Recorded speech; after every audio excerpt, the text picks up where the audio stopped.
Oh, folks, welcome back for another and maybe my last recap review of Power Book 2 Ghosts as we get ready to jump into episode 8, Sacrifice.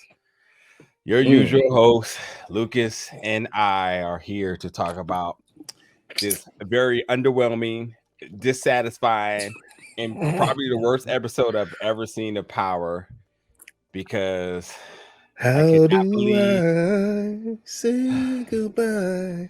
Can't even believe they. I can't even believe they would do this to my man Shane, man, my favorite character, Cooper Sax. Yeah, I know I've been talking about. Listen, I'm gonna make sure we keep our show shorter today. But damn it, if I could talk for Sax for about a good 30 minutes, I am so disappointed in this.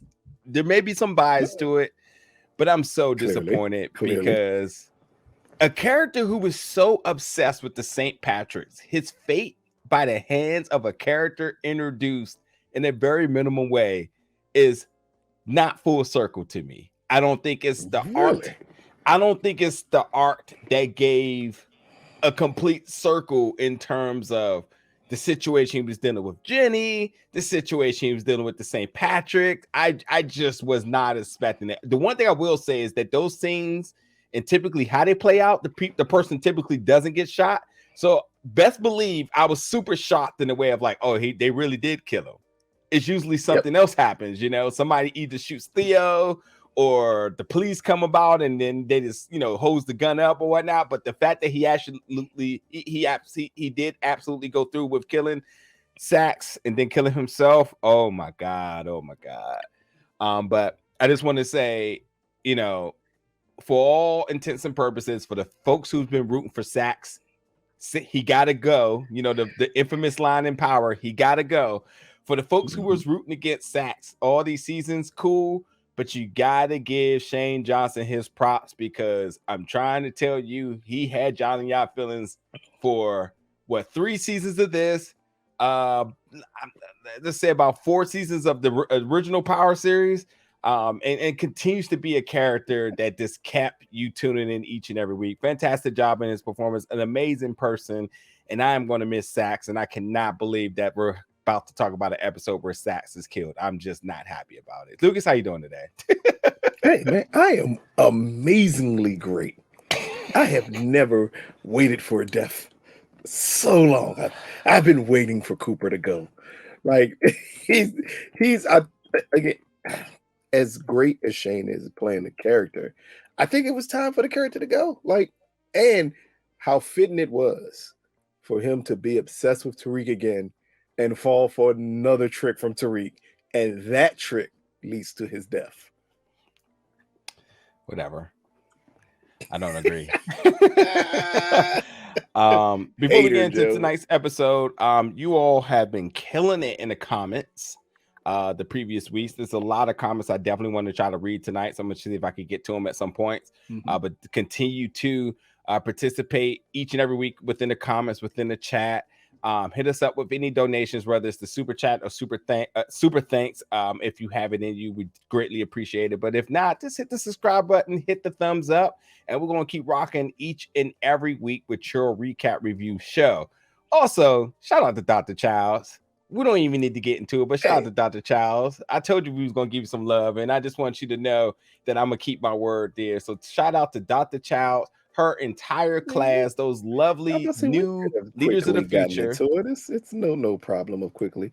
We were invited to speak to a lovely group of high school students about what we do and about how to get into this type of industry and how to progress in it. And then we end up talking about life lessons. It was very much the classroom setting that we see every week here in Power Ghost that we had with those kids, man. It was an awesome time. So yeah, shout out to Dr. Childs for, bringing us out there, and hopefully we can do this as often as humanly possible, because it's always a great thing to talk about kids. And here, man, them kids made me feel like I was a loser in high school, Joe.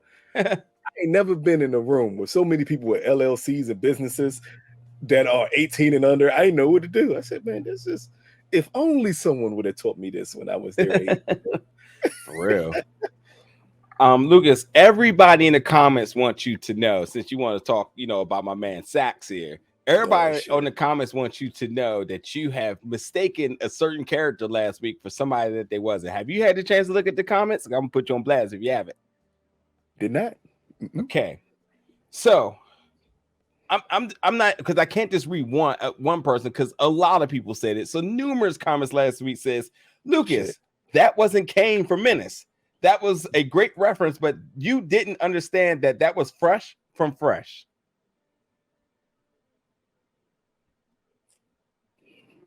The guy is not from Menace to Society. He's from the Wood.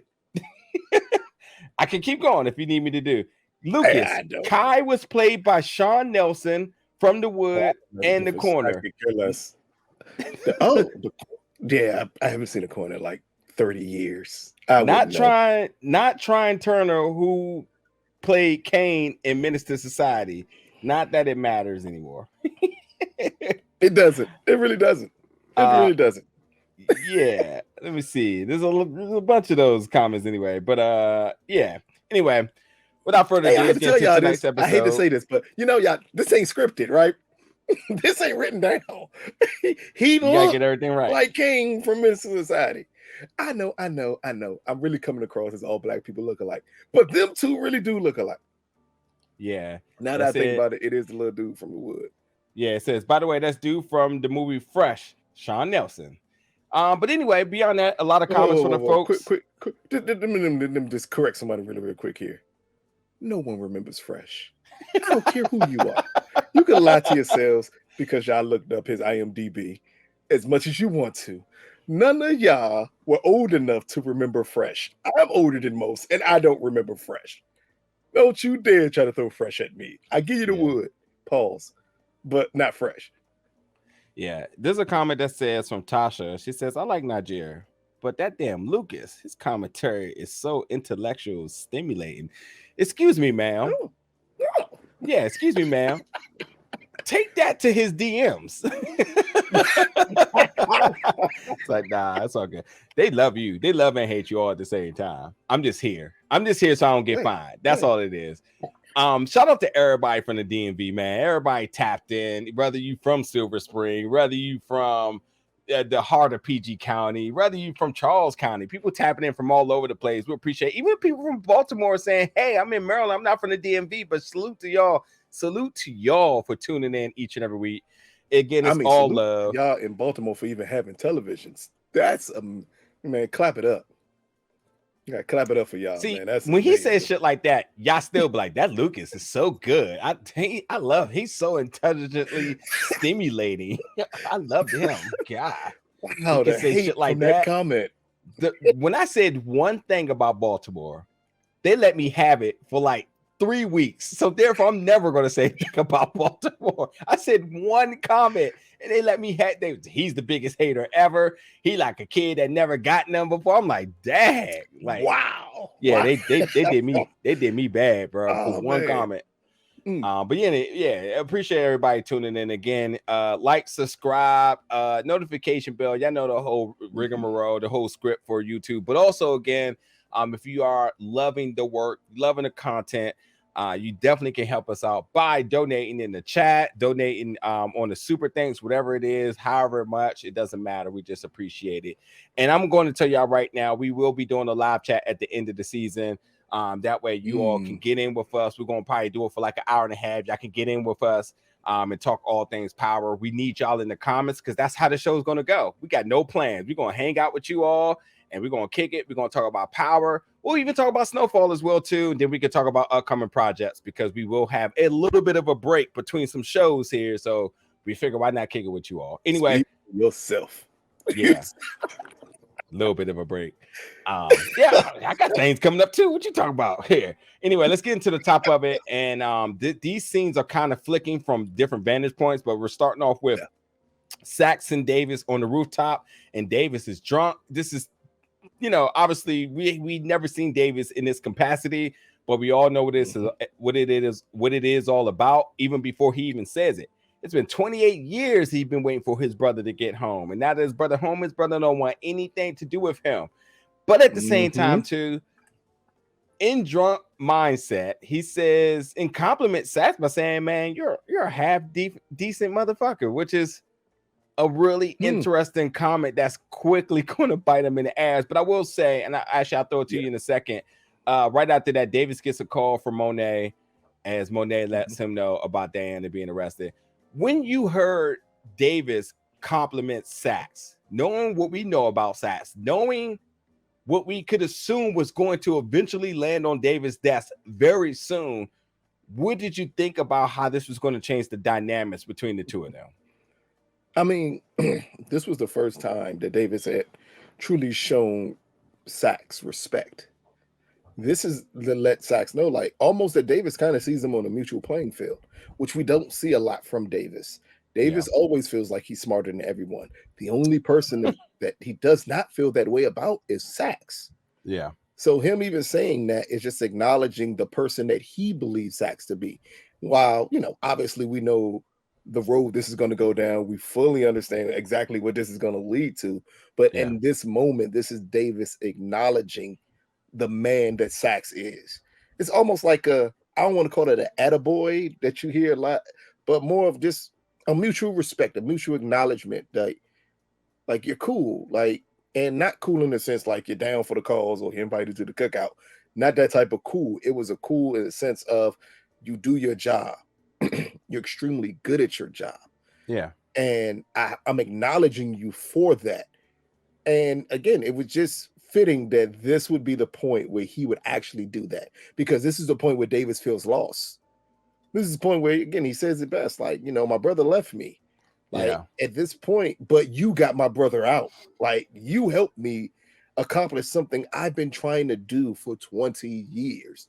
Like, you're cool. Like, that's all that was to me, was an acknowledgement, but it was foreshadowing, because no one says stuff like that in the show without you knowing it's going to go a different way. Yeah, I also think too, this is like probably the first compliment that Sax has ever gotten. Everyone labels very undermining things, negative things. So, obviously, a lot of them are true, but this was just a pure compliment. And I think it even thrown Sax for a loop, because he's not expecting this to come from anybody, let alone Davis. So I think Han say some positive things about Sax. No, I want to say Han says some positive things about Sax. Absolutely Greg not. Knox? Not Greg Knox. Has Greg said anything good? No. I mean, well, Greg been dead, and without having to fact check this, the consensus is that no one truly respects Sax in a positive manner. Everyone knows what he's capable of, because he's willing to break every rule to get his person, which is completely useful in certain employments and job ventures. So I think that when Sax heard this, I think he was just kind of thrown off, like, wow, somebody's saying something nice to me and there's no catch. So I thought at this moment, this was a conflict of ethics. I think this was the first time he might have thought, what could I do to actually clean my act up? This feels good. And as you said, it's completely foreshadowing. This, again, I didn't think this episode was going to end the way it was, but I absolutely thought, like, we're going to see the crescendo of getting Sax in a good place for it all to be too late. And that's not kind of how the episode went, but that's kind of how you see things go in traditional writing, I think it did go down that route. We saw, like, Sax having a question, was he doing the right thing? And he's never questioned that when it came to getting Tariq.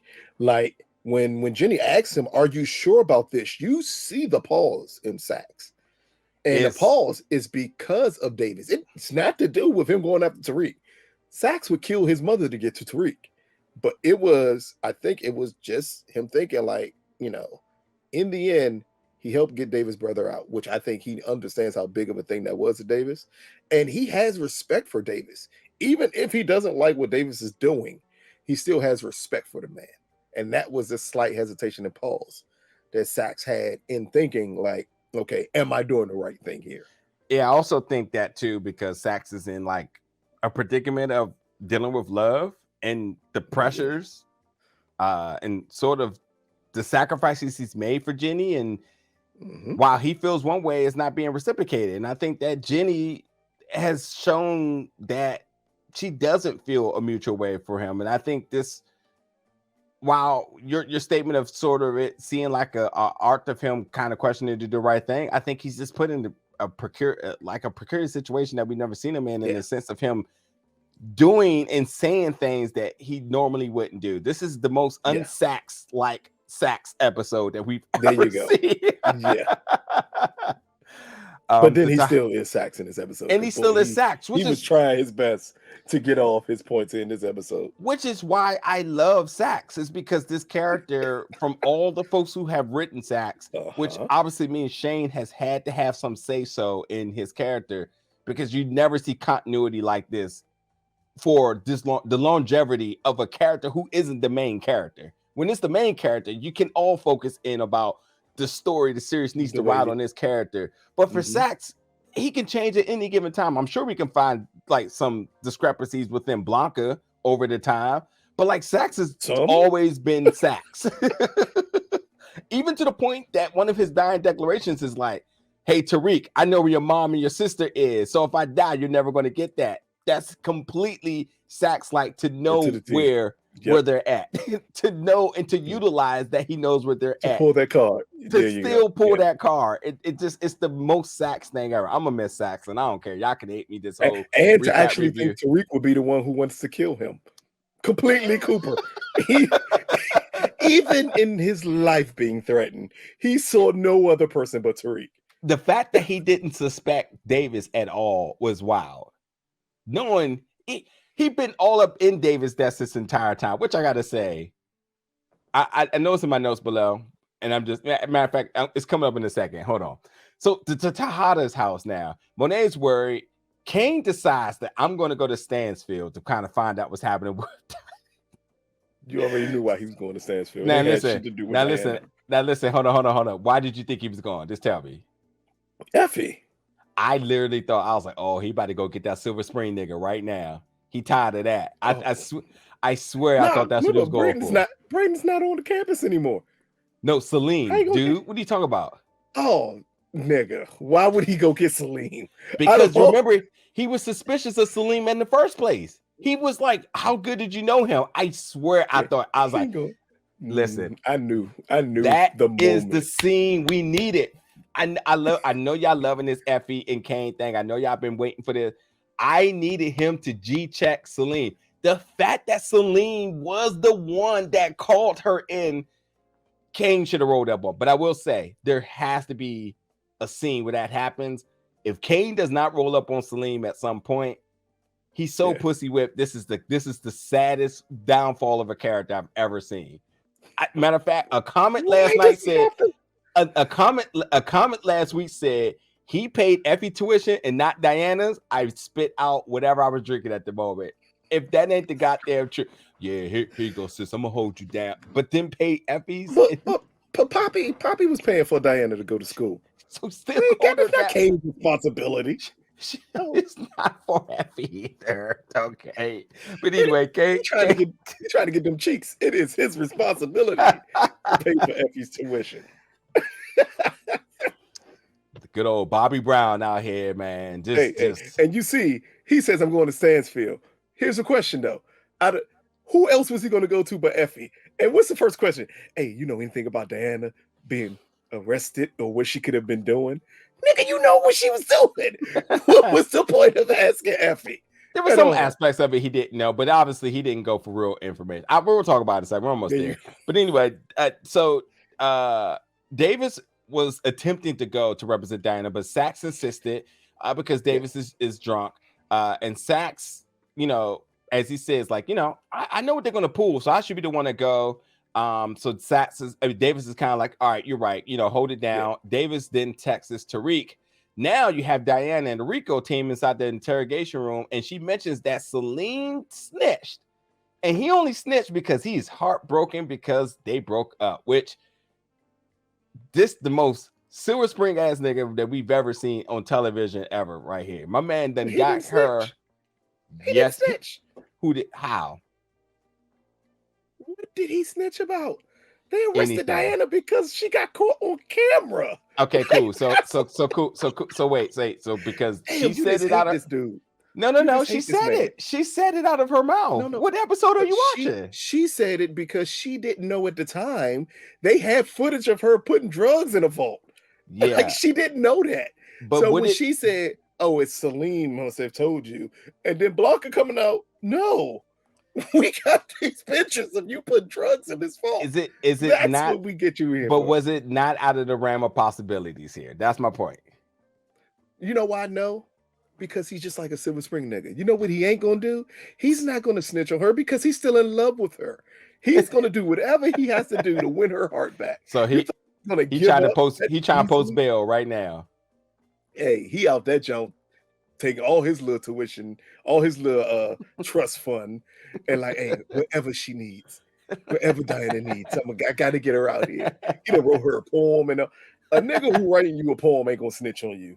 It's just not gonna happen, Joe. Fair enough. Celine. I don't hate him. I just think he's corny dude. You know. Cooper died in the episode, and you just like, you know what? Fuck everybody else, man. Yep. No one else matters. Yeah, that's it. That's how I'm working today. You know. Can't believe they did that to my man Cooper. But so yeah, you're right. So didn't they show her the pictures of the rooftop? But the one thing we can take from this is that while we haven't seen a lot of Diana in these situations because she's not the one that's typically in trouble, Diana holds it down. Diana knows her rights, and whatever they were trying to pull on her, she wasn't rocking. Was you surprised that Diana was able to hold herself in the way she was? No. Because remember a couple of weeks ago, I told you the one who should lead the family out of all the kids was Diana. This is what I saw in her. I also said that last year. This would possibly last season be. I did. I said it, but I said it. Remember when? No, I said they did. Yeah, no, I'm saying not. Yeah. Yeah, but I'm taking credit for it. So, like I said earlier this season, that this will be the person Diana is, because in the end, one, not only just her knowing her rights here, it's about her fully understanding, like she's never going to turn on her family. No matter who she hates, she's not going to be the one that's going to turn on them. She'll hurt the family within the family, but from the outside, not a chance. She's way too loyal for that. And I love this scene because they were trying their best to play good cop, bad cop, worse cop. And it was just not at all working. Like they looked like two rookies in there as Diana was running circles around them. Yeah. I think that just to see them be shocked at her level of composure and to navigate and to know her way around the law was this is a really dope scene, man. I was really impressed about how they did this. And actually, I just want to say this was definitely one of the better episodes this season. This episode, the toning and everything and the pacing of things was just done really well. This felt very much like OG Power to me, just how they had things kind of rolling, and it didn't feel like a dull moment this entire episode here. So going back to Davis now Davis is joined by Tariq. Tariq lets Davis knows that Sachs is a CI and that it's a RICO case. And this man Davis must have also got a call from 50 Cent because he immediately went and got the strap. And which I was surprised about here because first of all, after Davis wanted to confirm how did he get this information, he said, well, Lauren Baldwin told me. This man Sachs because that's all I can think about right now. This man Davis goes to his locker, then goes to his safe, puts in the pen, and the gun's in there. Next to this money, next to, I'm sure the court case file that he was hiding was in there as well, too. So you mean to tell me that this mother had a stack of money, confidential records, and he has a safe just in here just chilling?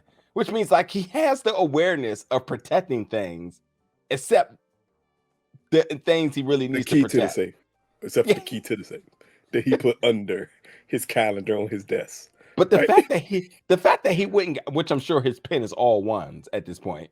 The fact that he went and got the strap. What were you thinking when you saw this man again? This resorting to getting his gun after hearing this news. What did you think? The first thing I thought is Wu-Tang Clan ain't nothing to fuck with. Then I remembered, oh, this is Davis. It's not Method Man getting the gun. And I'm like, wait, it makes no sense. He's a lawyer. Why would that be his first reaction? Is I'm gonna go shoot Sax out of all things to think of. I think this is just another play to make it seem like Tariq is the one with the plan. Because I would assume Davis would have been like, okay, if he has this and if he's building this, we got to find out the information he has. Not let me go get a gun and shoot him because that solves our problem. That does not. Later on, they openly admit Cooper dying causes them way more problems. So we can say it was just an emotional response, but I just wouldn't understand it because this is not Davis. That type of response wouldn't be, unless again, it's because he's drunk. You know, it's ways you could play it where this would possibly make sense that this would be his reaction. So it could be because he was drunk and this was his reaction. It could be because of everything with Theo and then finding out what Sax is. Maybe that could have related to this reaction. But other than that, I'm highly confused when I saw him go get the gun. And Tariq, like, chill, man, chill. Like, nah. What sense does that make here? Yeah, I'm going to go shoot Cooper? No. Why would we do that? Yeah. As Tariq says, all eyes on us, but Davis was ready to go the fuck off. And I was kind of still like, what? Joe. Davis completely forgot he was a lawyer. Yeah, but there's, as Tariq and he says, like, hey, by the way, Sax is headed to the precinct to represent Diana. So we got to do something about it. But anyway, we go back to Diana. And Diana asks a very important question here. And I want to know your short answer. Is Diana asks them, okay, so cool. You all obviously don't want me, but it looks like that out of everything you're saying here, it's either between Tariq or Monet. So who do y'all want? Who do you think their focus is? This is an easy answer to me, but who do you think their focus is? I mean, are we not questioning that it's Tariq? It's always Tariq. Always Tariq. Always Tariq. It's always Tariq. Hey, don't give Which is still questionable to Monet. me. Yeah, it's still questionable. But this is just Diana trying to milk more information out of them. Absolutely. That's why I did like this. Thank you. That's all she was doing, is milking them for more information. Yeah. And honestly, and I think when you obviously you can't look at their, should we say, their org chart here in terms of who's on the top of the totem pole, but like it is important to know who is the top person. And I think that's how you establish it, by asking that question. It's like, who are y'all after at this point now? Yeah. Is it Meech or is it Terry? Is it the two of them? But in this case, they're not brothers. And one of them is definitely on top of the other here. So it's like, hey, who is it? After, yeah, it's Tariq. Okay, cool. So let me tell Monet that, hey, they're investigating all of us, but they're after Tariq. Or hey, they're after you, but they got close eyes on Monet, on Tariq. And I think that's why, get as much information as you can. Yeah. Good job by Diana, man. MVP. Hey, after not even being able to have dinner with her family for 6 episodes. I mean, well, just keep. We're about to get to again. Monet just proving that she's a bad mother to Diana. We're right around the corner from that. Yeah. Tariq shows up to the Tejadas, and Drew's kind of like, well, why are you here? And that's to let him know about the Rico case. And everybody's got like, Rico. But anyway, while Diana is being informed as a Rico as well, back in the interrogation room, they're also naming all of the bodies that is attached to this, which we know about every character that has basically died within Power Book 2 Ghosts. Blanca's pissed. Connected to it. Yeah, which they are. Blanca's pitched, and she said, listen, I'm about to scorch earth on this. And I knew you was going to enjoy this line. And Diana basically said, like, okay, if y'all really had something, like, et cetera, et cetera, et cetera. Looks like y'all been watching too much Law and Order. Exactly. That's all I was thinking too. Like, in the end, even when they initially showed this picture they had of Diana in Poppy's funeral, yeah, if you see the picture, you don't know what the hell she's putting in that vault, because you didn't go back in there to actually check the vault. You had the slides I did. So when Diana pulls up, you don't know what I was doing. Yeah. You don't know what I was putting in there. She's 100% right. You don't.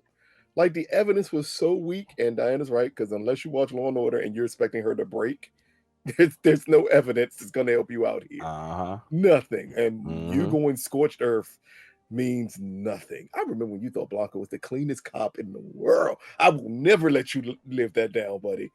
She is dirty as hell. Okay, wait. But she hasn't done anything wrong this season, though. Excuse me? She hasn't done anything wrong. She Yes, also she has. can completely play plausible deniability about anything that Jenny and Cooper's was doing. She didn't know anything about it.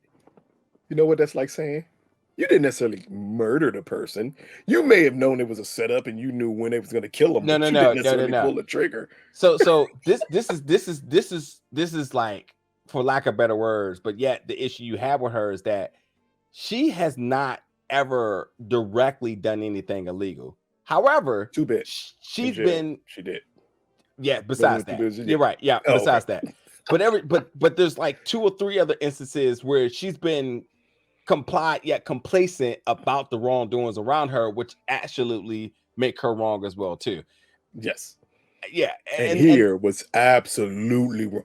When this was even presented, we'll talk about it when we get there. But when that idea was presented to them, that should have been a no immediately. They know that that's something you could never use. Right. And she said it. I mean, she's aware of these things. And again, I think, which is partially, without really digging too deep into this character, is why I respect the character for how this character is written, because even when she seems to have the most work ethics and morals around her duties, she tends to bend all that code when it comes down to her and her obsession with the St. Patrick.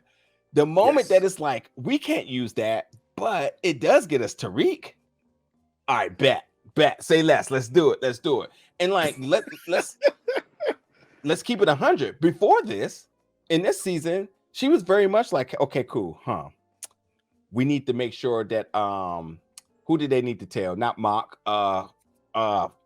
When they went to take Lauren in, when she said she had to meet with I can't think of his name. It'll come to me in a second. But the fact that she's aware of protocol and she wanted to make sure that everything was done correctly.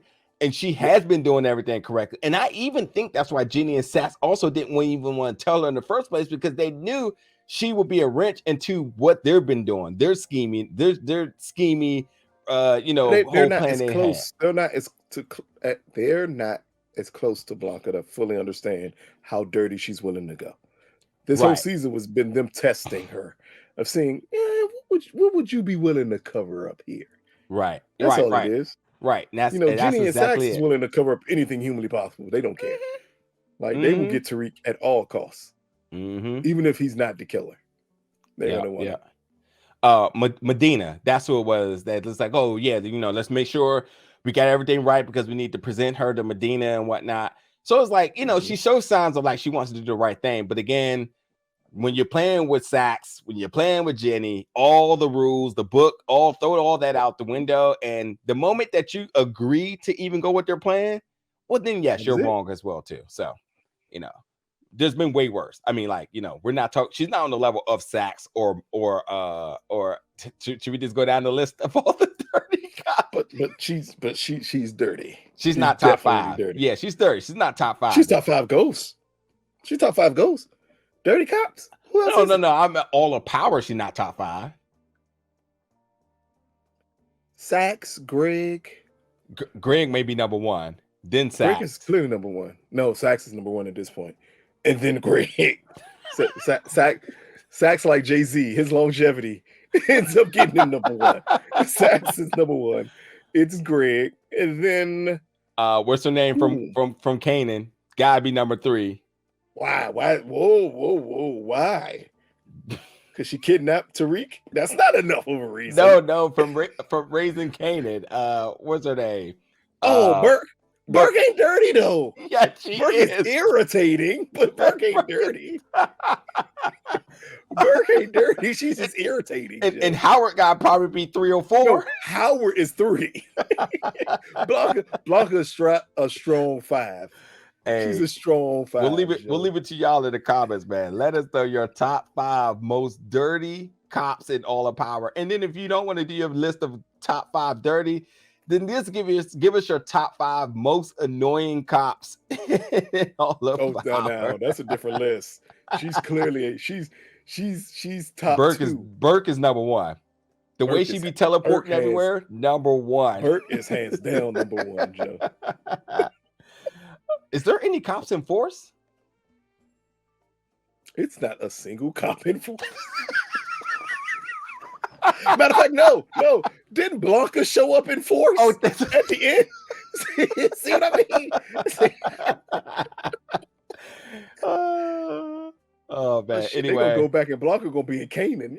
Wait. You're right. You're right. Here, yeah, you go wait a fuck a minute. Don't forget Angela's in there too. Famous long lost cousin. Yep. So anyway, they asked Diana what side she gonna be on. Anyway, Kane goes to see Effie.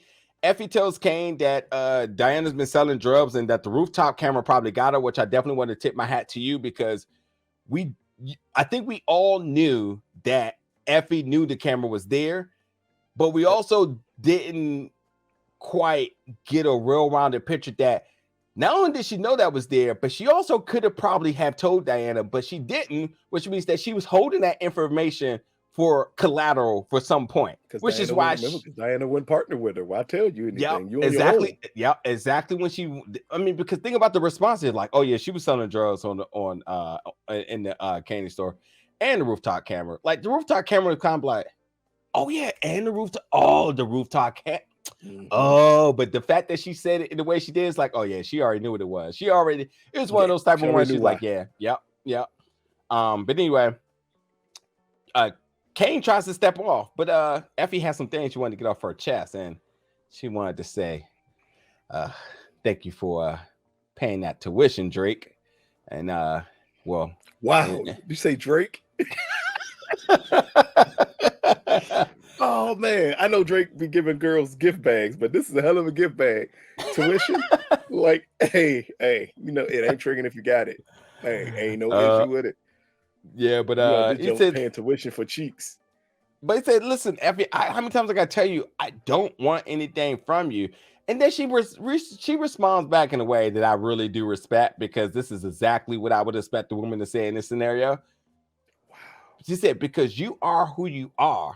And then he responds by, well, maybe you don't know me. So the fact that she tried to slander him in terms of assuming that he wanted, Kane's never really wanted nothing from her this entire time. He's never asked her for anything.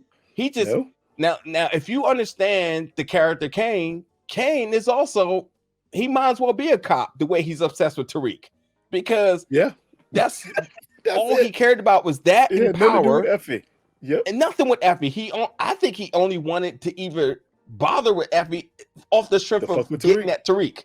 Yep. Mm-hmm. So when she said like, well, because you are who you are, it's like, I was thinking like, well, what does that mean? Like, who is he? Because as far as I know, he just be reckless, wanting to run the family and get annoyed with Tariq and got shit to say about Braden, everything. And he flirts with Effie off of the strength of wanting to bother Tariq. But anyway, as he says, well, maybe you don't know me. But anyway, she comes close, holds his hands and kiss him. And they kiss while listening to Summer Walker, which such a toxic song. Very much toxic song to start a relationship off of. It's them. And the first thing I said was, what timing is this? Kane just said he was coming to get information about for his sister so that he can find out what's up with his sister. And my man not only disregards all urgency of that. He said, I don't give a fuck about Diana at right now. He did not care anymore. He thought about Effie. I love the way they panned up as she slowly caressed his hand, and then that was it right there. That's all it takes. Don't take much. Yeah. Did you think that Effie did this in spite, or did you think she was just feeling it? I think a little bit of spite for Tariq. And, I think Effie... It's a good chance, and I think you brought it up before, that Effie may have always had some form of feelings for Kane. Everybody in the comments is saying that every week. Yeah. And it's just highlighted here that, she was feeling him. And she decided to, do what they do on Power. Everybody got to get a sex scene. It ain't what they do. Stars called in from the telecom and says, all right, folks, get it in and make sure you fulfill that obligation. They say, But but we yeah, haven't had Kane haven't had a sex scene since season 1. So come on, it's nah, time. yeah. Put him with Effie and give her But an off-white robe at the end of it. yeah. But I yeah, swear, fuck Diana. this clothing budget is amazing. Mm-hmm. She's a broke college student with an off-white robe. Like, oh my goodness, it is hilarious. Anywho, Sax and Jenny, as they talk in the hallway about what's happening here, and Sax shows up and says, "I'm here to represent Diana," and Jenny is like, "What? This is unethical." And everything humanly possible. And I just threw my phone. I was like, "Unethical, Jenny? That's the best you could come up with?" Wait a minute. So listen, the lack of accountability here is sinister. Because I hate to say it, but Jenny has got to be the top most manipulative person in all of power. And I know one may say Ghost. One may say Ghost here. One may even say Tasha here. However, there's no one more manipulating than Jenny. Holly didn't want nothing. Holly didn't want nothing. Holly just wanted a family. The shit out of Tommy. No. Family. She loved Tommy. She loved Tom. And was manipulating Tommy. Actually, reverse that. Tommy manipulated everybody. Had Holly thinking he was loving her, had but he was in love with Holly. Don't think. Oh, he loved he loved her, and everybody else fell casualty to it. Everybody. Even Cash called a stray. That was Lakeisha. Yeah, I know. Yeah, but Cash called a stray. Didn't he give like Cash some money in force and disappeared him? He's in Witsack. He with Tasha, your ass, and Big Mama. And Sax knows where he's at too. Not Tasha telling Cash, "You're my new Tariq." Raise you right. Tariq clearly got a new mother. Well, I mean, it ain't new. We all know who it is. But y'all let me know who y'all think is the most manipulative character in power. I think the things that Jenny was doing makes her pure manipulator because she used. You also got to put Monet in there. Oh, well, Monet been.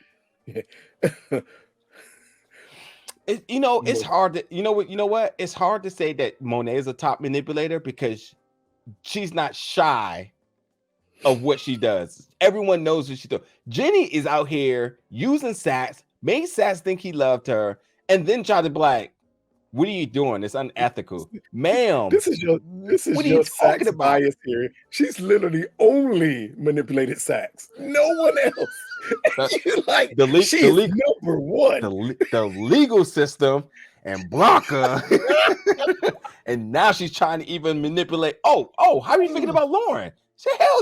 She manipulated Lauren, had her thinking she couldn't stay, she couldn't leave, and she had her staying.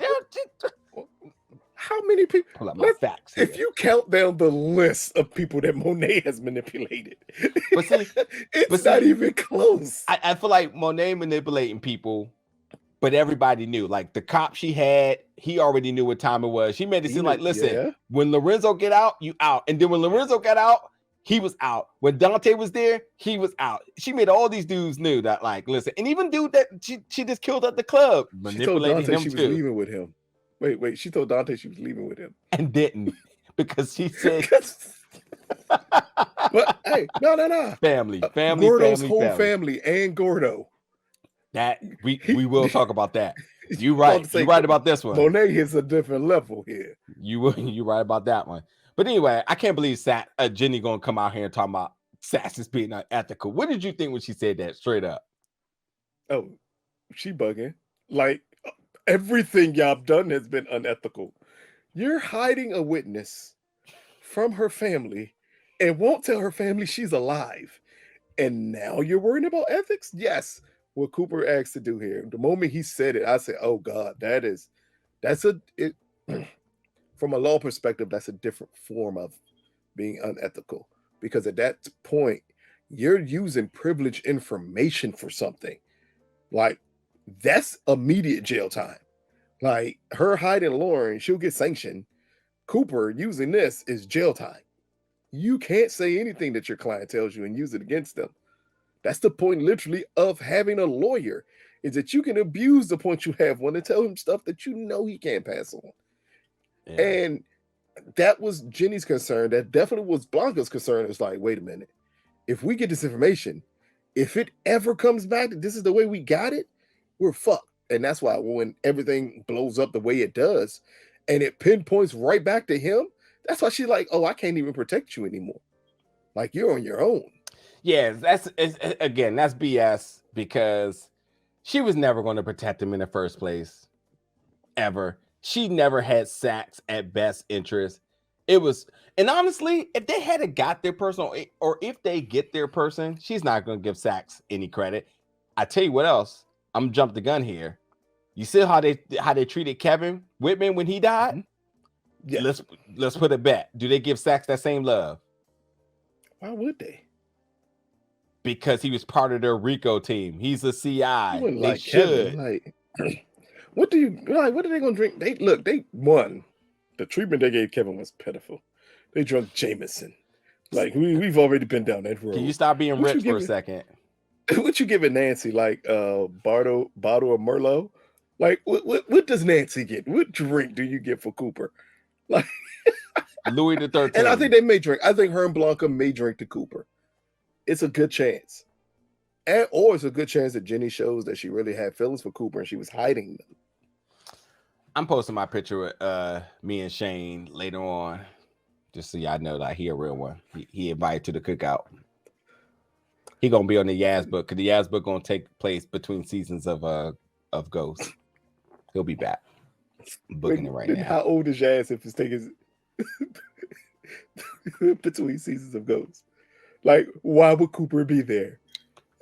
Because he gonna get a St. Patrick one way or another. Your unhealthy obsession with Cooper Sax, my brother. Because you are sounding like a woman scorned. You are like, I can't believe this shit. I sound like Sax with Jenny. All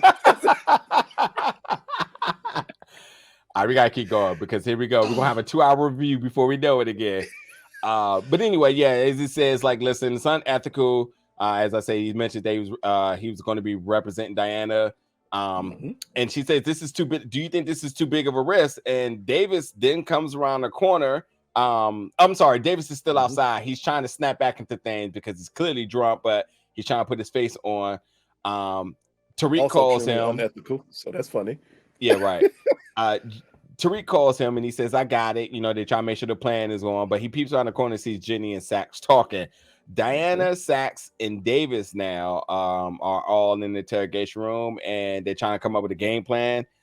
Sax is trying to get her side of the story. Diana is trying to protect her family, and as she mentions, this all falls on no one but me.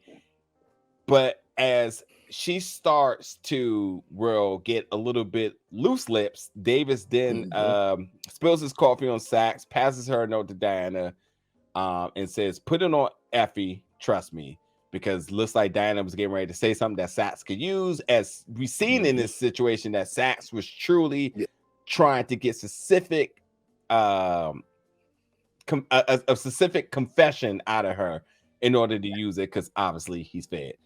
We get Kane and Effie because it's better than the morning after. Like, it's absolutely before you even knew it was the morning after. It was light outside, and I said, "This nigga here, whole sister's in jail. He's supposed to be getting information, going back to the family, regrouping, re-strategizing. Somebody else from their family could be getting got. There's a lot of reasons why he did not have the time to stay over, but he did." And then Monet, aka Mom, is calling him because for whatever reason Monet's in her phone and not Mom. But okay, cool. Everybody's phone is just Monet. Sickening. Just except for utter disrespect. Except for Tariq, he got Mom in his phone. He got Mom too in his phone. But Kane says, "Listen, we're still in business together. So it is what it is." But anyway, somebody knocks at the door and it's Tariq. and Kane hides in the bathroom like a simp, as he said. What did you think about that sort of positioning of that scenario there? Missed opportunity, Effie. Missed opportunity.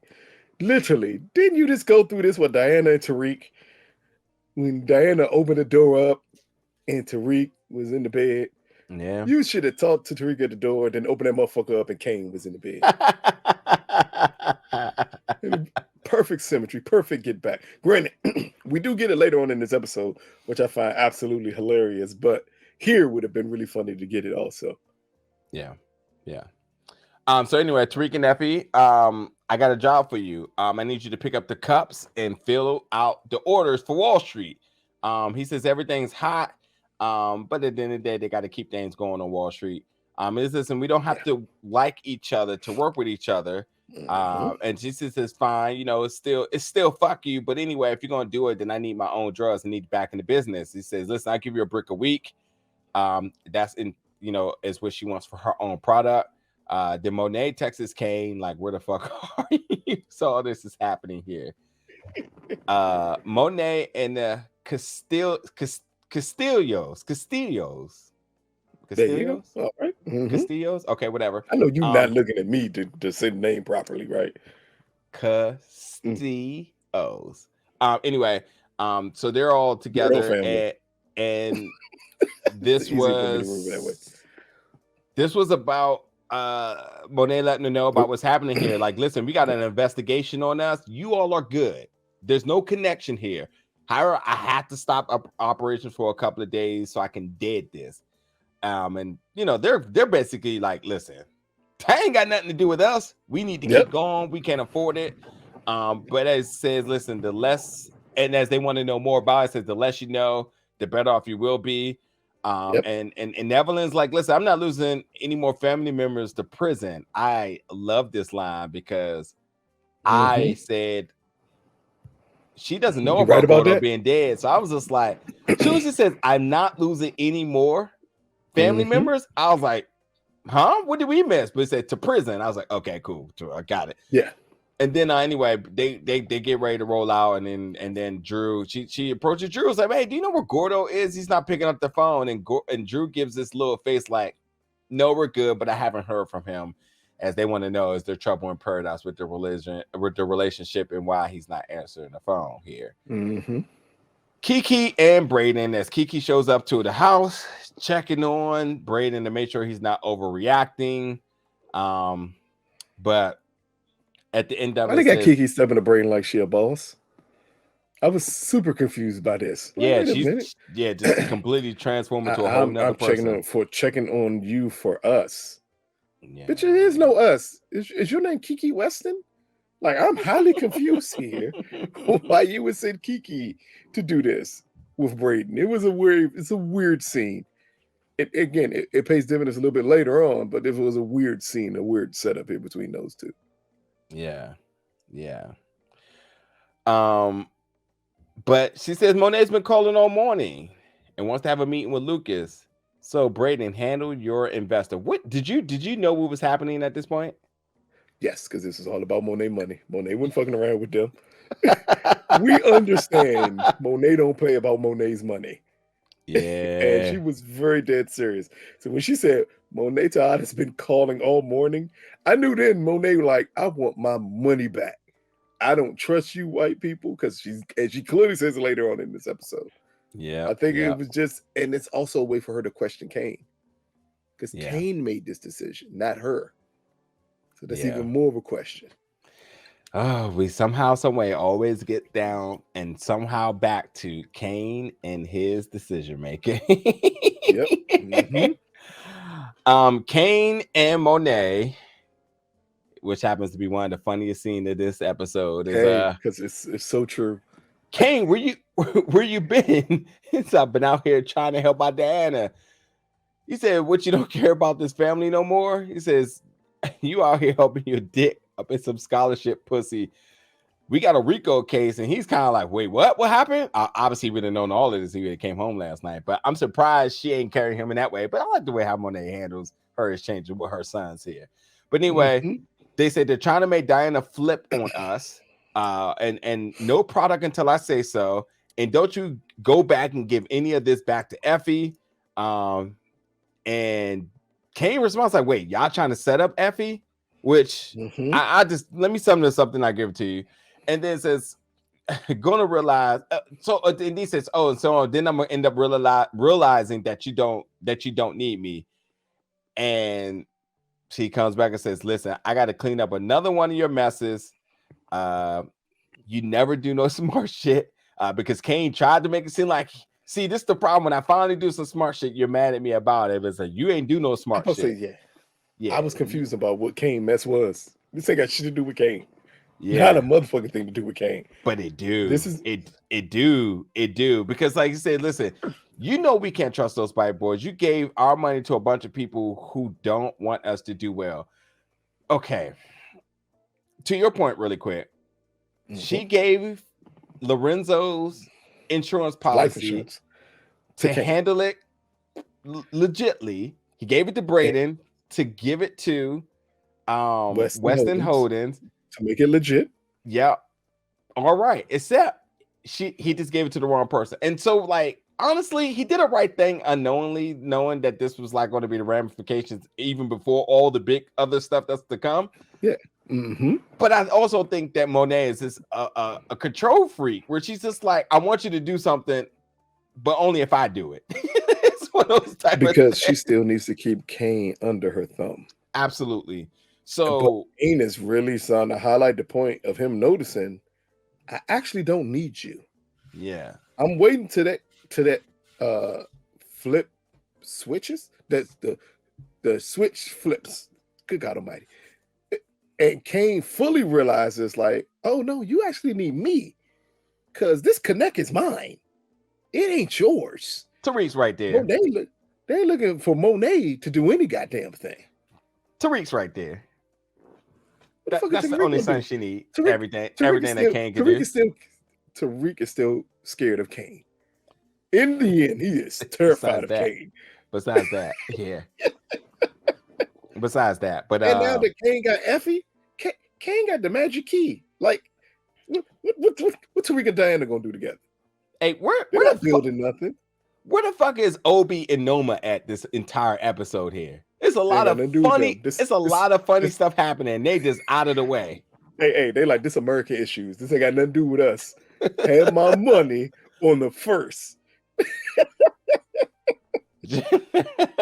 whole stash location gets ran up on. If they don't, they're gonna have to explain next episode. That's all I know. They're gonna have to explain where their involvement was with this. But yeah, anywho, Monet and Kane always gonna bump heads one way or another. Tariq and Braden, as now Tariq lets Braden know it's a RICO case, and you said this before. More than the feds about a RICO case, Joe. You said this before, though. You said when you say RICO case, you're talking about like YSL RICO. I can't believe that Braden said that. That was very cultured of him. Clearly, because for black folks, the only time they hear RICO or have ever heard of it before is from YSL. They don't know from anybody else. Yeah. So Braden is white and a Western. I'm pretty sure he's heard RICOs from other places before.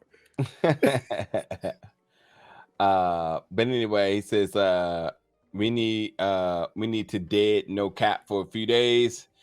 Then Braden comes back with some information saying, yeah, so why so Weston Holding is a Ponzi scheme. That means your trust. Oh, yeah, he didn't say that. Said that. Tariq said that means my trust fund money is gone, and the Tejadas, and the Queen's Child Project. That's all. Here we go. Here we back to this. Give it to a white man, and you see what happens. See, everybody questioned when I said he sold that to a white man. You gave it to a white man. See what happens? They take it away from us every time. Every time.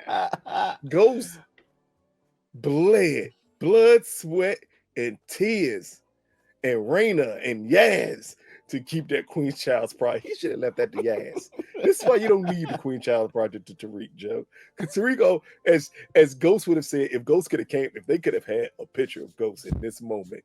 Yeah. At the end, when Ghost grabbed him, you little motherfucker. Like if that would have been right there, just an audio plays. The Lorenzo, the Lorenzo Ghost should have came back as it being Ghost, and would have told he would have did this. I can't believe you did this. Anyway, that'd been funny. And also RSJ Trust is gone, or investment is gone too. Oh, they ain't give a fuck about RSJ. Nah, but I mean, like in sight, everybody has anything to do with Western Holdings. Yes. But anyway, says Tariq, man, you always come up with a plan, and he says, listen, I'm tired of being on the defense. We need to get on offense for once. Monet goes to see Lucas at the country club. Monet makes it very clear that when she calls, you answer, etc., and she wants her money back. And she says, use some sunscreen. You look a little pink, and then drinks his drink and says, this is good. What was that? What was that sort of distance that you look a little pink? What the fuck does that mean? You white? What you mean? What it means? You white and it's sunny out here. You better put some, our Caucasian brothers and sisters are not allowed to be out in the sun without like SPF 1000 or whatever. They just turn red. In their complexion. They just turn red. Or pink. Some of them just turn pink. All right. That's why they're the real colored people. Like they turn every color humanly possible. Yeah. And Monet was just helping pointing out to him like that. I thought it was just a power move by her, though. That's it. Yeah. She needed to have him understand I can reach you anywhere. Yeah. Next day, we have Diana and Sax in the interrogation room, and she's eating Shake Shack. She didn't get the regular Coke and cigarette, so that means she ain't about to snitch. So good sign for all your First 48 lovers, knowing that Diana the moment she didn't have a cigarette and the Coke, I knew then she's standing 10 toes down. Yep, like, you already know. Real one. Snitches after eating Shake Shack. I'm helping y'all out here. No black person is gonna snitch after eating Shake Shack. Matter of fact, I'm gonna be mad that you gave me Shake Shack. If you want me to snitch, you better come in that jump with Chick-fil-A. Black people snitch on their mama for a Chick-fil-A biscuit. But I will say one thing I was thinking about is that like you just represented Diana when Whitman was killed inside of the Tejada's house. So if you knew how she operated then, why would you think that you were just going to get her to just okay. Yeah, but okay. But anyway, Diana plays the game again in saying, hey, I do not know if I can trust Davis. Yep. And I need to do his best and I know he's going to do his best for Monet and not for me. If I tell you something, I don't want you to tell anyone, including Davis. And Sax is all ears. The Rico team now says and puts Effie Morales as the top of their chart. Now, hold on. I don't know if I said this one of the as the person they can go after. But wait, I don't know if I said this before. But there's one episode where they actually says Effie last name and they do not say Morales. And I was like, that's not her last name. I don't know if I said that in one of the reviews, but I remember watching thinking, what did they just say her last name was? Because her last name is Morales and they definitely said something else, which we know Effie's last name for a long time because everybody was trying to figure out was Effie related to Ghost because everybody's related to Ghost apparently. Everybody's related to Ghost. I don't care who it is. It is Zeke, Effie, Braden, and Kanan. Gordo, everybody. Yep. I said Braden, right? Yeah, cool. Drew was Monet and Ghost's long lost child. Yeah, and Agent Young obviously is related to Ghost because I heard, dog. I can't even put somebody on blast, but I'm just going to say, you know who you are. Somebody said something about Agent Young being Ghost's estranged son, and that's why he's going to go after Tariq. Work with me here. as his jealous motivation of Ghost being here for him, but not for him. So like, I encourage you all to fantasy book the hell out of this, but come on now. Hey, look, if you're gonna go for it, you go all the way for it. Like that's So a hell of a jump. so What so that apparently, Paz and Ghost's secret child? yes, yeah, go for it. Yep. Mm. So he Yep. cheated on Angela with her sister. They had a child, and he never took care of that child. And that child's coming after Tariq because their father never took care of him. Yep. Huh. Yep. I like it. I like it. It's a good jump. Yep. This show gonna be on WeTV before we know it. Ubi. Fuck WeTV. But anyway, they said they're going out to Effie now. And she has her hands in everything. And the first thing it says, if we follow her, she'll be able to connect us to everything. She's most likely to cooperate because of her academic status. And then they said, where did you get the lead from?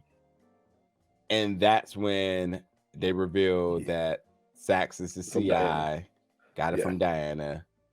And he says, and Blanca says, are you out your goddamn mind? This is privileged information as you are her attorney.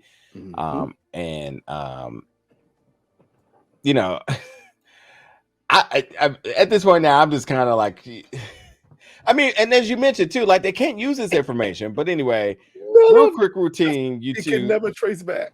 Yeah, and as she says, a real cute routine that you two got going on here.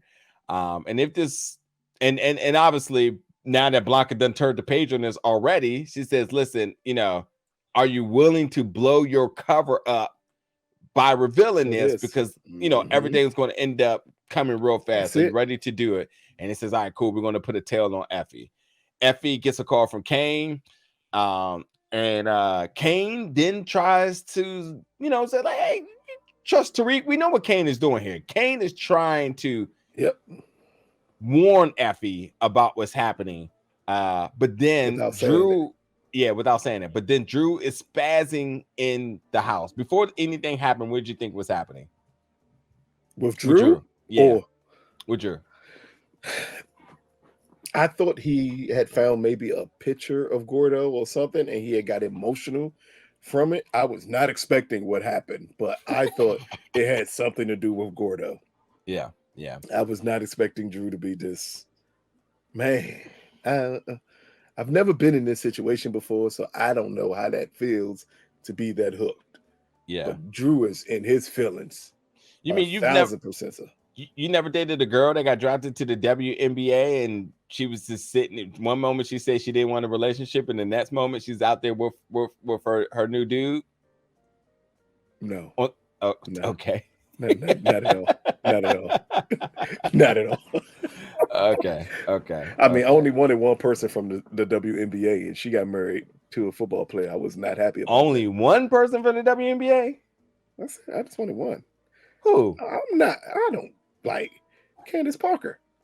Oh, one please. Scholar Diggs, my guy. Whew. Man, but like, nah, I'm Candace good on is Skylar's cool. Yeah. But Candace was like, man.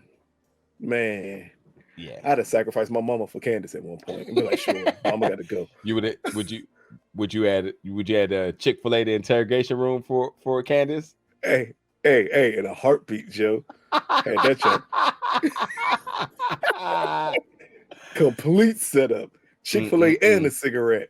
You gonna tell me, and a bottle of Casamigos. You know, niggas can't ever say no to Casamigos. You gonna say everything here, Joe. You're right about that. But anyway, Drew was spazzing in the house because Everett's on the news. He comes out as gay to Jamel Hill and with his boyfriend. And Drew says he's gonna drink till he blacks out as he leaves out the room. We have the congressional debate, and Tate is there, and Tate is going against his competitor, and I don't think Wrong Hog, I think that's the name it was, but I don't know. But everybody's in the crowd. All the MVPs are in the crowd, talking about the Westons, talking about who else was in there? I said everybody. Braden was there. RSJ was there. Tariq was there. Everybody was pretty much there. But I will say that Why does Stanfield campus holding a debate? It makes sense. Yeah, no, that makes sense. And actually, University of Maryland has them too. Had them too, shall I say? They try to hit certain But no, this is demographics. not like a main. This is just a congressional seat, right? So this is not like a senatorial run. I mean, meaning. So I'm saying it doesn't seem like a big enough debate for them to hold it. Yeah, If it was presidential, senator, maybe governor, I could understand. So I'm just confused. Maybe it is a senatorial race, is it? I'm not sure. Yeah, At this point, I'm not sure what Tate is running it for. is. It I thought he is. was running for a congressional seat. No. Senatorial for a Senate seat. But on that note, too, you know how I feel about this scene, and I'm just always going to say is that influence. Yeah, this is literally the shapes of what influence will be, and I think that every single time you see something that involves Tate, and you see everybody who's involved with Tate, I mean, yeah, it's so much storytelling that can be told, and there's a big open seat in that genre for a new show to grab some fans, and I think that show can stay. I think Lorenz Tate, for whatever reason, all of a sudden is getting hot in the media for some of the things he's saying and his appearances. So it's not a bad time to equip him with a show. I think it's actually beyond that. I think it's a great time to equip him with a show. Somebody should be calling him. Yeah, so somebody. I believe somebody probably will reach out to him. 1,000%. Strike is over. Somebody will reach out to him. Yeah, somebody going to. But Lucas seems to be pro-Tate in there because obviously he's going to try to see what he can do to grow an alliance, and we see that the racism is still very high within the Western camp there. But okay, Davis is in his office and Sachs comes in, but then his brother comes in to apologize to the two of them. And he says, "I got some news. The treatment has been working." And he says, and Sachs is just overstepping. Of course he is, because that's Sachs. Outweighing his welcome, but also very nervous. He's acting very nervous right now. And then Davis kirks and says, "Give me a moment with my brother." And then he says, like, he doesn't need to know everything between us. I just found out last night he's working with the feds. And I'm telling you this because I'm worried about you because of your release. And then his brother says, "I'm sure one of your favorite lines of this episode is that, like, it might work out better if you didn't always act as if you were the smartest person in the room." Yep. Yeah, I actually got to take that a little bit of that advice too. Not that I think that all the time, but I do think that mindset, even if you know it, isn't always healthy. Which means to me, this criticism was to him was to say, sometimes you need to ask questions. Sometimes you need to be a fly on the wall, and not overstate yourself and command a level of attention that's not necessarily needed. And well, when you think about Sachs, Davis, that's truly where he is. Davis always is ready to go toe to toe with anybody got anything to say to him. Very much like Tate, except Tate also can be back down based on who it is. But Davis, don't think Davis is back down from anybody. He takes lessons from Monet. He'll take words from Monet, but he still operates because he knows he gets something out of it. But when it's a peer person to person, it's different. This is maybe Theo may be the first time that somebody has held them accountable for Theo's also his brother. Exactly. It would make sense. Yep. So I was digging that. So Tate is now having a quick chat with his baby girl. What you want to say? When did this relationship blossom to this point? Did I miss something? I knew they knew each other beforehand at the beginning of the season. We see that. And we see they had something going on, but he said, like, he had a dinner. What about marrying me? I said, what the fuck? No. He was no. He was jumping the gun there with that. So they did have that lunch together. And I think the other big thing about this is that remember that like Sachs sort of needs a wife for the optics. Not Sachs. Not Sachs. Jesus Christ. Not Sachs. Not Sachs needs a wife, sir. Tate. I'm looking at a Sachs note right here. Tate needs a wife because of optics. So I think that him saying that does have like a small level of like desire, but she said it exactly what it is. This is why it was important for me to say what it is. I'm just another thing you need to win. Yes. There you go. Yes. Damn it. Yes. And so as she says, like, listen, you cancel that lunch meeting with Lucas. He says he's going to cancel that lunch meeting with Lucas. And she said that's a good start. But he came in there talking about, hey, I'm going to get free healthcare to everybody in the organic garden once he gets the job. And he sounds just like a Democratic candidate. That's the first thing they want to give y'all is free healthcare. Everything. Wait, why you say y'all? Doesn't everybody get it? What? Go. What you got? Oh, would you like a top 1%? We're not even gonna have that conversation. We're not even gonna have that conversation.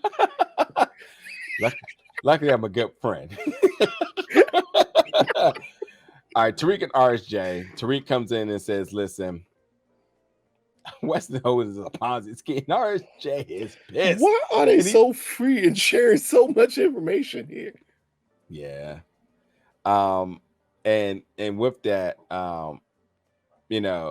this is just a measure of RJ being completely pissed and reacting. Tariq, as he says, I just found out, he says, this is all because of you, fucking Tariq. He also called Tariq, also tried to make Tariq to seem like he was like a part of all of this happening. Like Tariq had already knew, and he was one of the ones that helped scheme them into this and whatnot.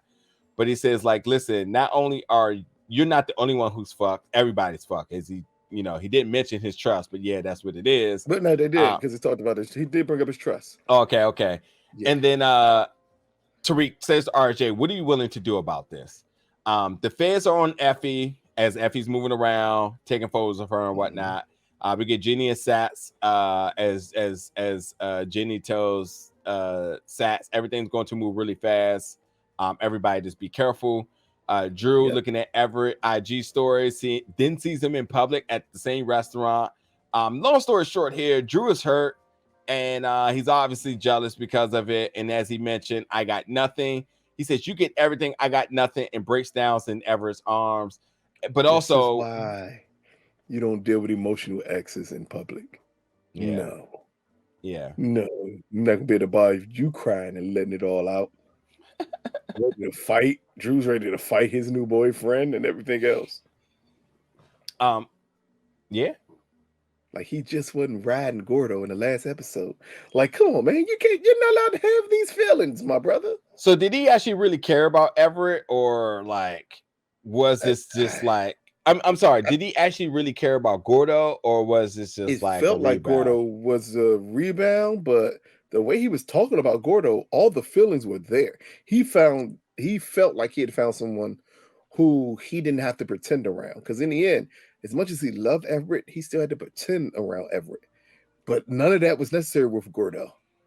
Their families knew. They're both in the same profession. It was perfect for Tariq. Wow. Perfect for Drew. Not Tariq. For Drew. Jeez, yeah, I corrected myself. Amazing scene by Lavelle here. Lavelle, who plays Drew, really got into it. I was really feeling the emotions here. Not at all times do we see a lot of these emotional scenes and they actually resonate to audience response, shall I say? But this was a fantastic scene by Lavelle here. And I also think he was also a simp here. Yeah, man, this is a simp ass move to do this in public. He's hurt, and he's jealous, and I think that there was a little bit of anger, but also a little bit of spite here. There was a lot of different things going on, and there's a lot of reasons why you can say none of this was justified for him to be. He was, but gotta give it to Everett, man. Everett stepped up and just kind of hugged him to kind of de-escalate this and let it be. But the most important thing of all of this is that he sort of confessed, like, everything is not good with him and Gordo, because who would have thought what was going to happen later on this episode happened? Anyway, the feds roll up on Effie. She runs, and we get everybody's favorite Agent Young, aka Ghost's strange son, aka Angela's real son, aka is not Paul's daughter, aka Tariq's brother, aka what else I got for me? I don't know. This is Tasha's son, actually. Oh, I get it. Raina's older brother. Yeah, Cash's brother-in-law. I don't know. Y'all make up so much. It's Tommy's son. That's what it is. That's right. Hey, Ollie's Dominican child that her and Tommy was gonna raise. lot going on here. But anyway, Agent Young rolls up, and they go into the stash spot. The whole investigative team is there. The bus team is there. They do a test kit. It's negative because it's sugar, so they let her go. Tariq got this all on camera. Texas Monet says it's done. Evelyn, then Monet texts Evelyn, says we're good. But then we see that we'll stop here for a second. I don't know too much about the law. But that much sugar in a strange location that wouldn't draw questions. Clearly it should draw lots of questions. Do they ever truly just let somebody go just like that? Yes, here, because all the information they got was illegal. So in the end, you better, because other than that, it's gonna be, how did you get this location? What made you go after her here? Like, this would be the end of the investigation. Good point. Like, at this point, this is the end of the RICO. No more RICO. Because they'd be like, you tried to put all this together and all you got was sugar? So one, either they're not drug dealers or all of them are smarter than you. Take your pick. But like the intent to distribute is definitely kind of yeah, because you can distribute as much sugar as you want to. Scales out here, like, you know, what the fuck is going on in this giant? We are running a coffee business. We measure our sugar down to the ounce. Yeah, that's it. Okay, it's hard. It's a hard argument to make because there's clearly no drugs there. Yeah, and all it is coffee cups and sugar. What you going to say? They're not selling sugar with coffee? Okay, Lucas McClain, gotcha. Wow. But anyway, so Evelyn is then brought a video from one of her sons here, and looks like Drew has gone viral. And while that's interesting that he looks at the video, and obviously, like, you can say what you want, but this thing absolutely makes a lot of sense here. They're looking for Gordo, and they're like, where's Gordo? So why not have all eyes on Drew? So they see Drew goes viral, and they're kind of like, well, that's kind of odd. Like, we're looking at this all the time, and this comes out and whatnot. But it finds out that it says everything like was cool.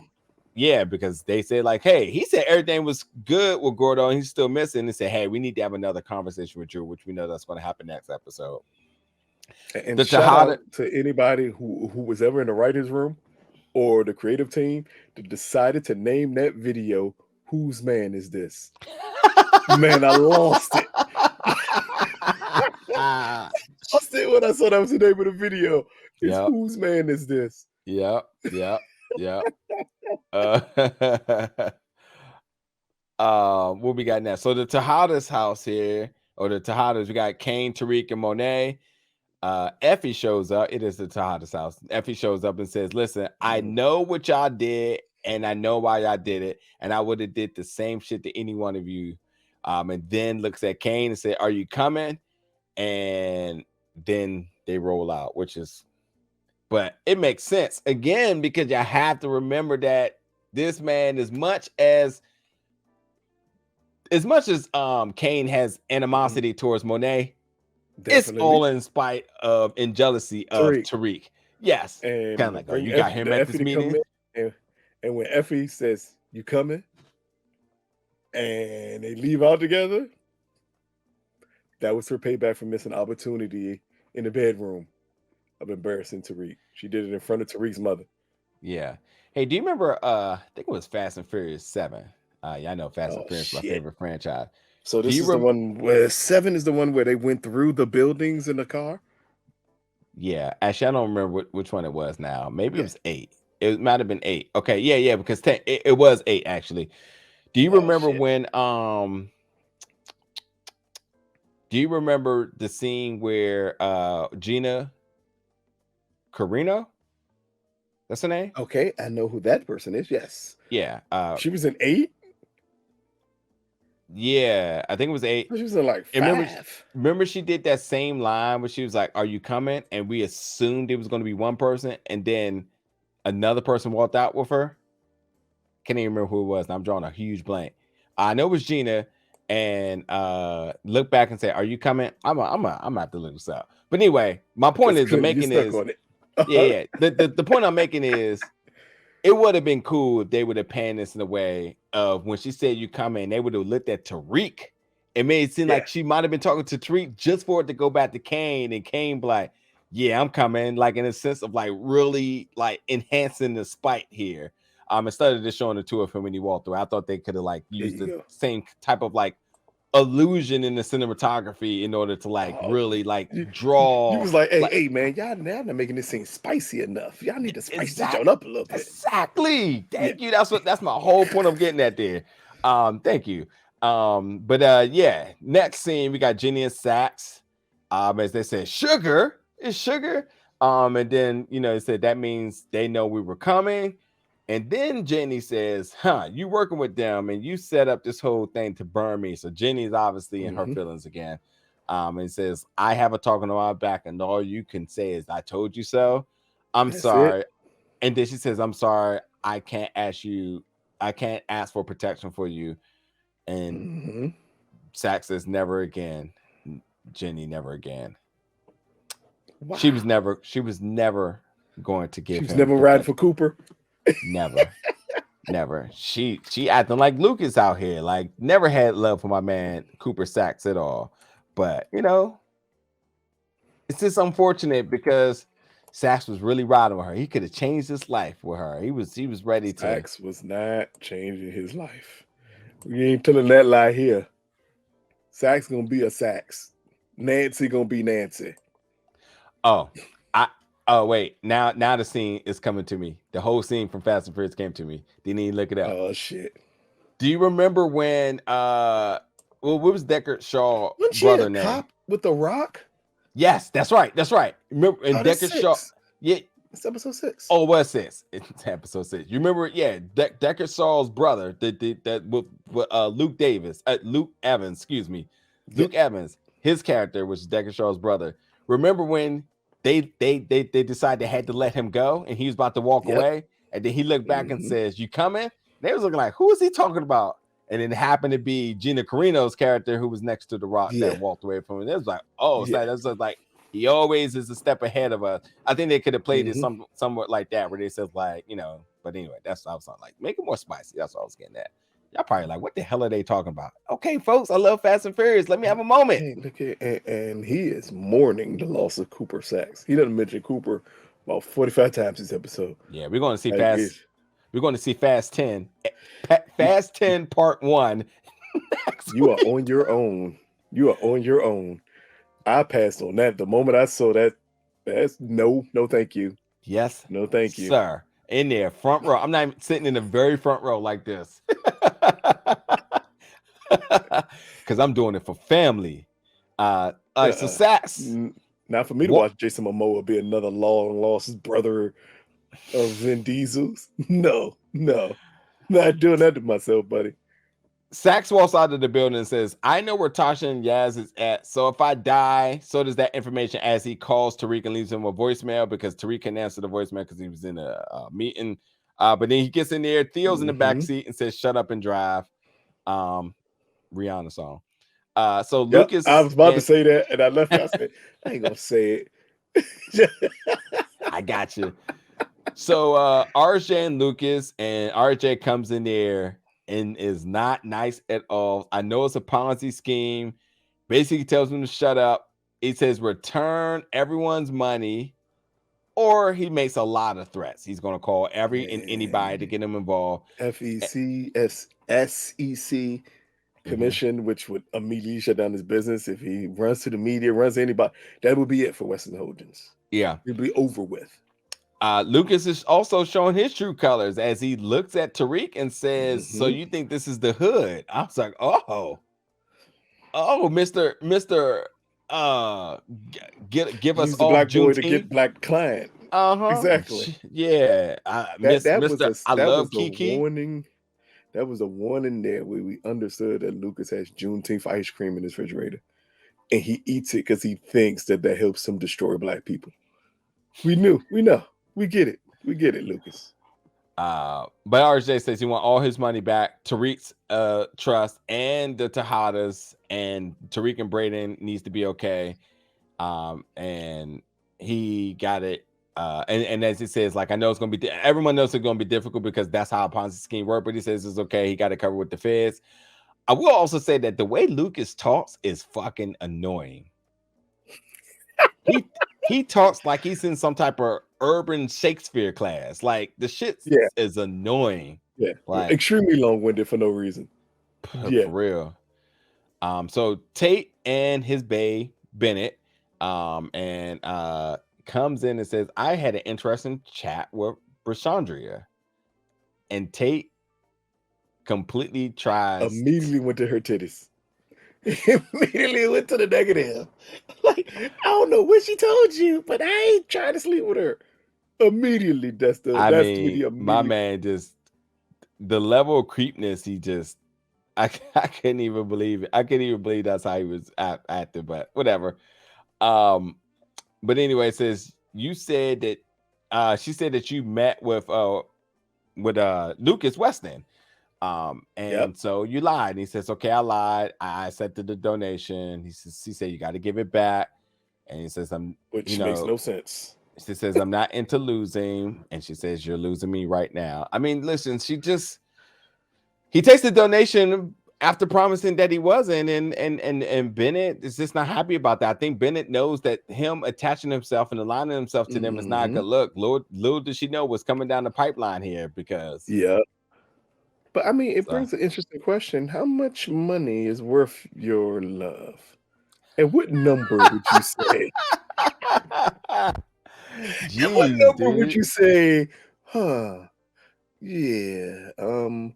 Well, if you gotta leave, you gotta leave. What's your if you gotta leave number? Everybody has one. I don't care how long you've been with your wife. I don't care how much you in love. Everyone has a if you gotta leave, go ahead and leave. You got that number in your head. Yeah, motherfuckers was leaving their girlfriends for PS5. So, everybody got a price. Shit. You know what? But those are some broke niggas. You got to be the brokest person in the world. Y'all was sleeping with during the pandemic, y'all was sleeping with the oldest of old people for a PS5. A gaming system? Come on, where was y'all self-respect and dignity at? They wild, man. Y'all ain't even out here. Men are nuts. See, this is how women get over on men, Joe. Women out this joint understanding, right? They fucking for tuition. Look, a shout out to Effie. And y'all out this joint like all y'all need is a PS5. The trade-off is crazy. Yeah, man. So Davis and Tariq here, and it's about Sax's voicemail and how it cuts off and says, listen, Sax isn't stupid.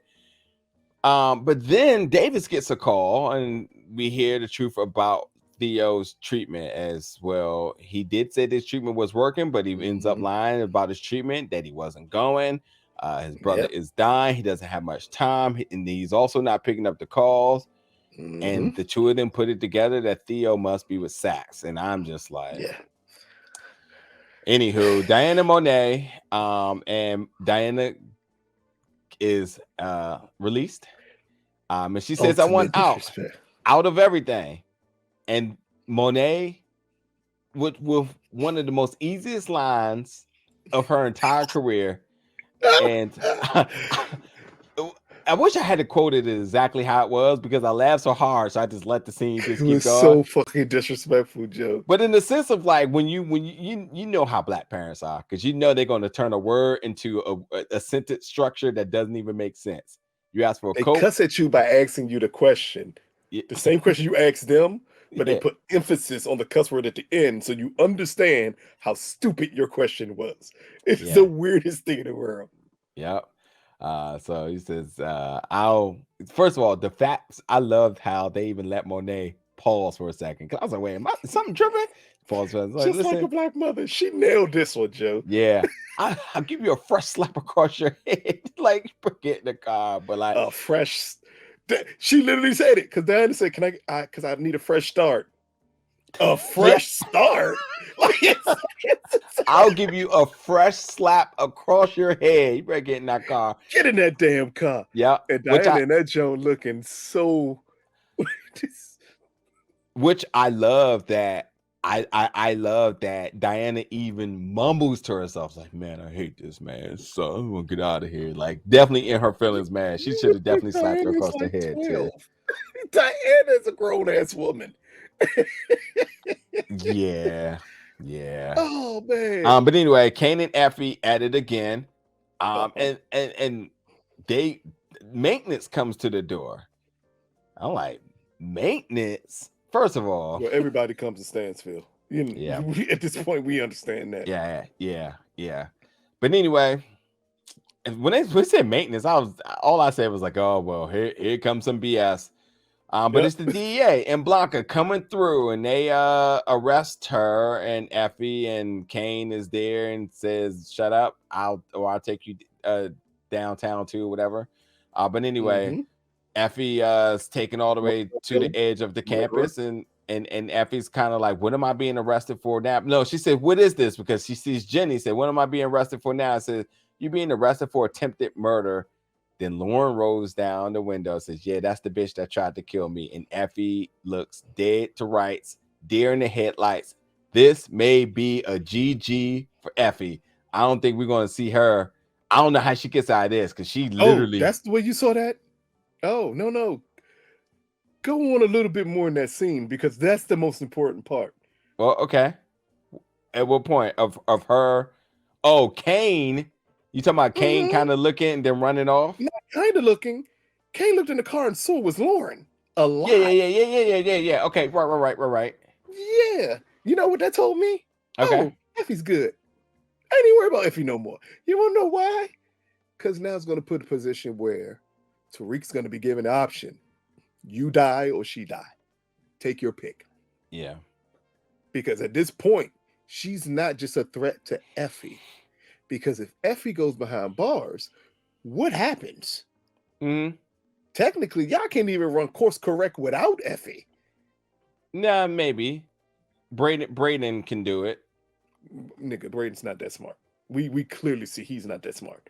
He understood where to go to the servers, but when they needed the system fixed, they went to Effie. I mean, okay, so let me come off of my emotions here and make it seem like I actually am a part of this team. No, okay, right. So Effie, and here's the drama for the next 2 episodes here. Effie obviously is going to jail, and they felt confident. The Rico team got this is the first time we've seen them smile. This was a win for them. And Lauren coming out saying, like, yeah, that's her, is the witness they needed. This is almost as legal of an arrest that they have gotten this entire time. This is definitely a win for them. Yes. However, yes. Kane did peep game, looked on, noticed her, ran off. Which yes, this now puts Kane. Kane was on the wire. So this also puts Kane immediately in danger, jeopardy. Which means yep. He doesn't even, and obviously now that he can't sleep with Effie, this means that he's going to utilize all his time effectively to kill her, to figure out what's going to happen. And he is absolutely going to go back to the Kane we know him to be, to tell either Braden, either you kill her, Tariq, you kill her, somebody's dying, I ain't going to jail. Because yes, if she gets us, all of us are taking L's. All of us. And honestly, Effie may be good because Effie could turn fed, and that's the other issue.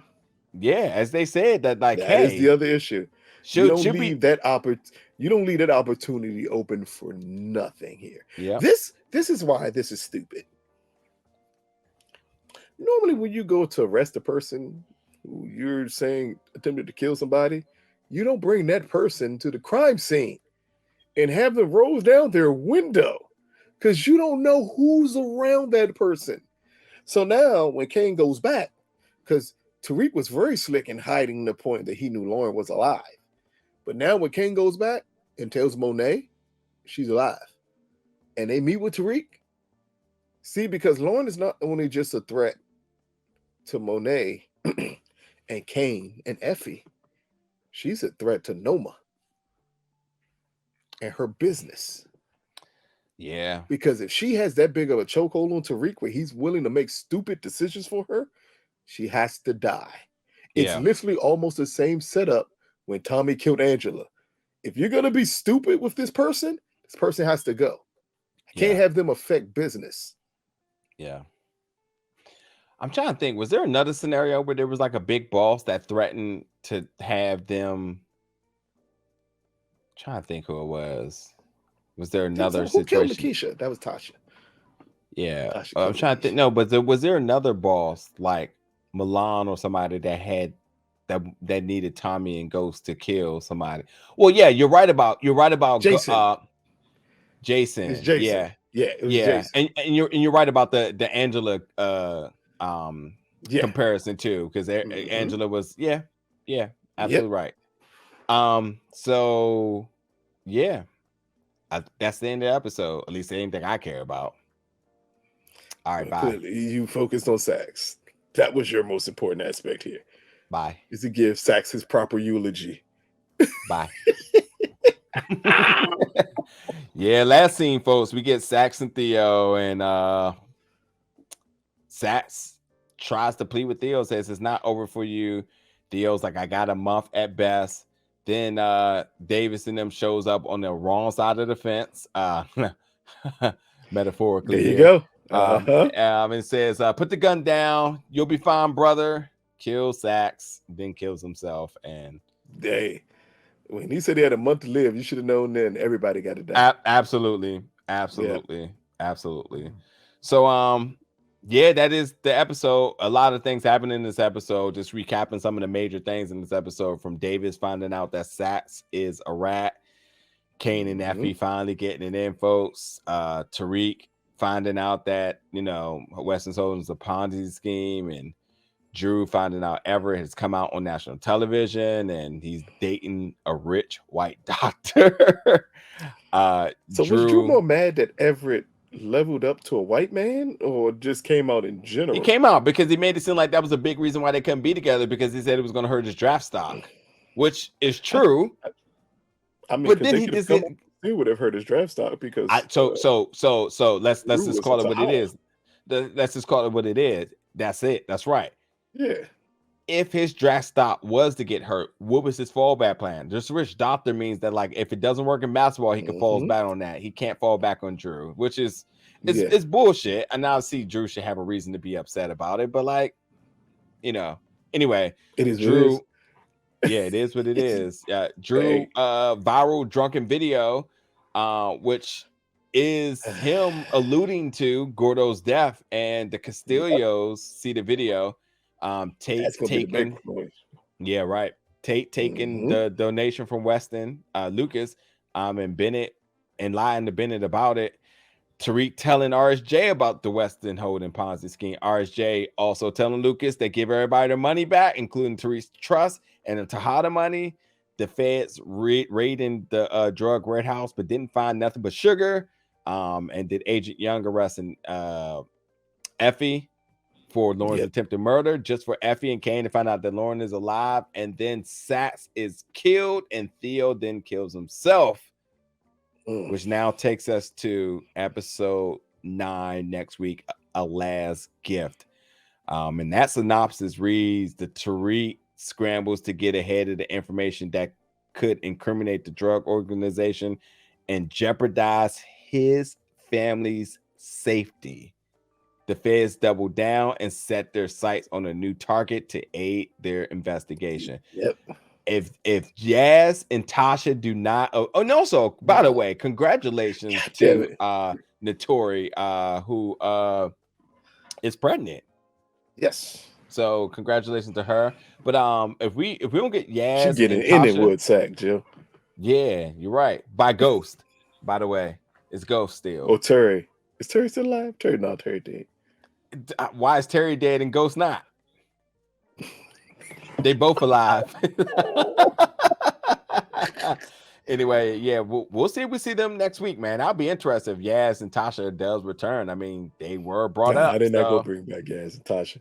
They are. I'm waiting for them to bring Tommy though. They're gonna bring Tommy one of these episodes to help clean up Tariq's mess. Okay, we'll see. That's it for tonight's episode, folks. Fan theories for y'all. Yeah, we gotta stop. We sound ridiculous like them. They're gonna think we're real after a while. Yeah, I said the show was gonna be an hour and 15 minutes max.